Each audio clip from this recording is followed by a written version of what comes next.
I guess, evaluate the first 3 games that you've played? Are you starting to feel a little more comfortable? A little bit.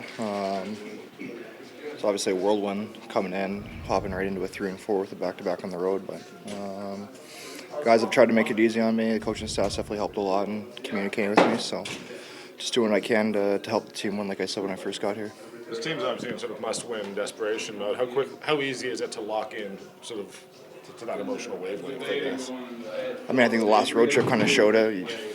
2 desperate games, obviously, where you, at this point in the season, we obviously have every game's a must-win in our situation. So to come away with 4 points was huge. But now you got to shift the focus to taking pride of playing at home and continuing that streak. So big challenge tonight, and a lot that's implicated by the results, obviously. You've seen Jacob a ton dating back to Vancouver. What can you tell us about his play and just how he is as a guy?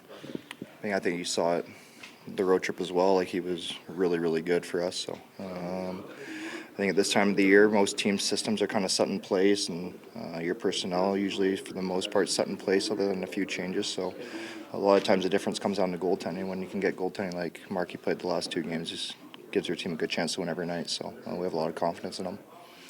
You come into this, we're here every day, these guys are all here every day. What is your initial takeaway on this team now that you're here, and you've only been here for a bit, but what's your takeaway?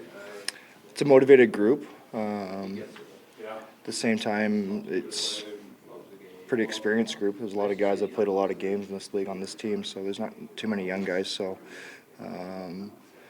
I think you use the word desperate a lot in this league when it comes push comes to shove, when you're fighting for a playoff spot. But I do think there's a lot of guys in here that understand that we don't have to be completely desperate. We still got to play to our structure and play to our strengths. So guys are knowledgeable in here, and we're motivated.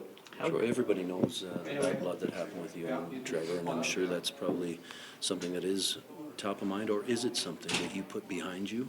How do you sort of approach this when you play against him now?